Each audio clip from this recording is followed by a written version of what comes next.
तो प्यारे विद्यार्थियों नमस्कार, स्वागत है आप सबका एक और नए वीडियो में। देखिएगा प्यारे विद्यार्थियों, आज हम यहाँ पर देखने वाले हैं वार्षिक बोर्ड परीक्षा 2024 कक्षा 8 का आपका गणित विषय का पूरा क्वेश्चन पेपर और इसके पूरे सॉल्यूशन को।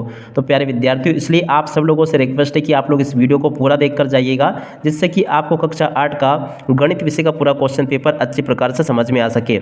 जी हाँ प्यारे विद्यार्थियों, आज मैं यहाँ पर आपको वार्षिक बोर्ड परीक्षा कक्षा 8 का गणित विषय का पूरा क्वेश्चन पेपर सॉल्यूशन के साथ में बताऊँगा। एक भी क्वेश्चन यहाँ से आपका मिस नहीं होगा अगर आपने पूरे क्वेश्चन पेपर को अच्छे से समझ लिया तो चलिएगा जल्दी से हम आगे बढ़ते हैं, समझते हैं आपके पूरे पेपर को और इसके पूरे सॉल्यूशन को। तो देखिएगा कुछ इस प्रकार का क्वेश्चन पेपर आपको परीक्षाओं में देखने को मिलेगा, यहाँ से आप सब लोग देख लें। और अगर प्यारे विद्यार्थियों आप अपने कक्षा 8 के समस्त विषय के पेपर प्राप्त करना चाहते हैं तो जल्दी से आप लोग चैनल को सब्सक्राइब जरूर कर लें, क्योंकि प्यारे विद्यार्थियों आपको मैं जो वीडियो उपलब्ध करवाऊंगा ना, वो आगे की जो आपके पेपर के वीडियो हैं वो सिर्फ उन्हीं बच्चों को नजर आएंगे जिन्होंने कि चैनल को सब्सक्राइब कर रखा होगा। तो इसलिए जल्दी से जल्दी आप लोग चैनल को सब्सक्राइब जरूर कर लें। और जैसे आपके हाथ में क्वेश्चन पेपर आता है, सबसे पहले यहाँ पर आपको अपने रोल नंबर लिख लेने हैं और इस प्रकार का आपका पूरा पेपर होगा, आप लोग देख सकते हो।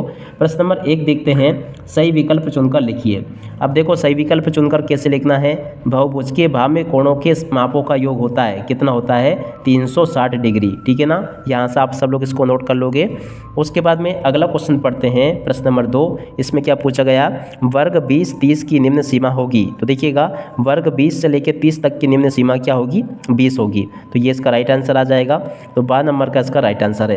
उसके बाद में अगला क्वेश्चन, कौन सी संख्या पूर्ण वर्ग नहीं है। तो देखिएगा इसका राइट आंसर आपका क्या आ जाएगा, 325 जो संख्या है ना, यह पूर्ण वर्ग नहीं होगी। तो 10 नंबर का इसका राइट आंसर होगा। उसके बाद में अगला क्वेश्चन, घनाभ में फलकों की संख्या होती है। तो देखिएगा प्यारे विद्यार्थियों, घनाभ में फलकों की संख्या कितनी होती है, यहाँ से आप लोग देख लें। इसका राइट आंसर आपका आ जाएगा 6, ठीक है ना। घनाभ में कितने फलक होते हैं, 6 फलक होते हैं। उसके बाद में अगले क्वेश्चन को देखते हैं, क्या लिखा है, एक आलेख के बिंदु 2 5 में बिंदु का y निर्देशांक होगा। तो देखो इसका राइट आंसर आपका आ जाएगा 5, ठीक है ना। यहाँ से आप सब लोग इसको देख लें, क्योंकि जो यहाँ पर दे रखा है ना, शुरू वाला x होता है और बाद वाला आपका y होता है। तो ऐसे आप सब लोग उस पूरे पेपर को देख लीजिएगा। पूरा का पूरा क्वेश्चन पेपर आपको मैं यहाँ से सॉल्यूशन के साथ में बताने वाला हूँ, पूरा का पूरा पेपर समझा दूंगा। और अगर आप लोग अपने कक्षा 8 के समस्त विषय के पेपर प्राप्त करना चाहते हैं तो जल्दी से आप लोग चैनल को सब्सक्राइब जरूर कर लीजिएगा, क्योंकि चैनल को सब्सक्राइब कर लोगे ना तो ही आपको समस्त विषय के पेपर दिखाई देंगे। इसलिए आप लोग चैनल को सब्सक्राइब जरूर कर लें। अब देखो इसके बाद में प्रश्न नंबर 2 को देखते हैं, रिक्त स्थानों की पूर्ति कीजिए।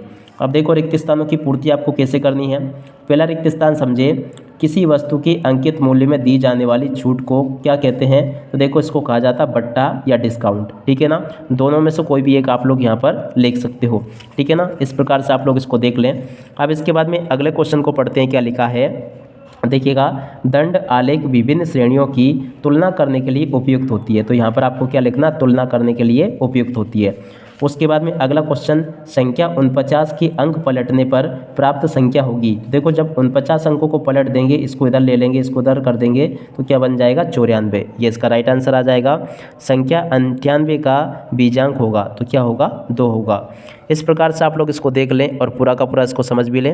A to Z क्वेश्चंस आपको मैं बताऊंगा, एक भी क्वेश्चन यहाँ से आपका मिस नहीं होगा। टोटली क्वेश्चंस आज मैं यहाँ से आपको बता दूंगा। तो चलिएगा जल्दी से हम आगे बढ़ते हैं और अगले क्वेश्चन के आंसर को देखते हैं। तो देखिएगा प्रश्न नंबर 3 को देख लें, निम्नलिखित प्रश्नों को हल कीजिएगा। कैसे आपको हल करना है। पहला क्वेश्चन, एक समबाहु भुज की कितनी भुजाएं होंगी यदि एक भांगकोण की माप 24 डिग्री हो। ये आपको हल करना है।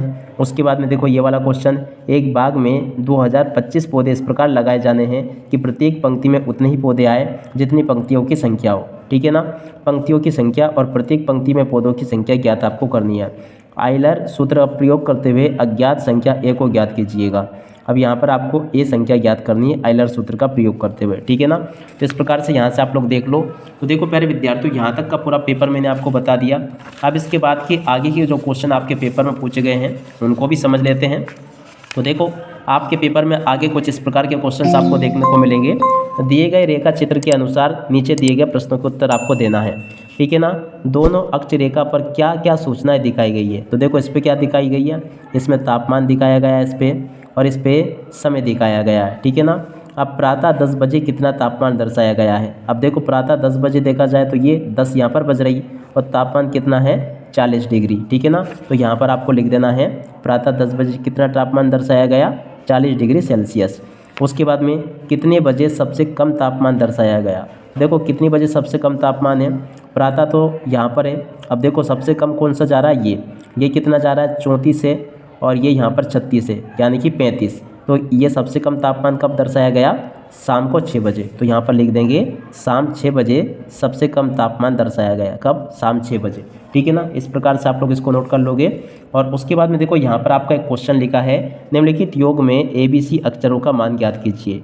आपको ये जो योग दे रखा है इसमें से आपको क्या करना है, ABC जो अक्षर दे रखे हैं ये इनका योग आपको मान इनके ज्ञात करने हैं। उसके बाद में देखो सूत्र एकाधिकेन का प्रयोग करते हुए आपको ये लिखना है। तो इस प्रकार से आप लोग इसको भी देख लें। अब इसके बाद में देखो आपके पेपर में कुछ सवाल ये पूछे गए हैं, तो इन सवालों को भी आप लोग देख लीजिएगा और पूरा इसको समझ भी लें। अब देखो यहाँ तक के सभी क्वेश्चंस मैं आपको बता चुका हूँ, प्रश्न नंबर 6 तक के। अब 6 के बाद में कौन कौन से क्वेश्चंस पूछे जाएंगे वो भी हम यहाँ पर देख लेते हैं, ताकि प्यारे विद्यार्थियों आप सब लोग अपनी वार्षिक बोर्ड परीक्षाओं में पूरा पेपर हल करके आ सको। तो देखो प्रश्न नंबर 7 ये रहा आपका, प्रश्न नंबर 8 ये लिखा है, और 8 के बाद में देखिएगा प्रश्न नंबर 9 ये दिया गया है, और 10 ये लिखा है। इस प्रकार से आप लोग इसको देख लीजिएगा। और उसके बाद में देखिएगा प्रश्न नंबर 11 ये लिखा है, और 12 ये दिया गया है। तो देखिएगा प्यारे विद्यार्थियों यहाँ से मैंने आपको पूरा क्वेश्चन पेपर अच्छे से समझा दिया है। अब इसी के साथ में इस वीडियो को यहीं पर पूरा करते हैं। नमस्कार, जय हिंद, जय भारत।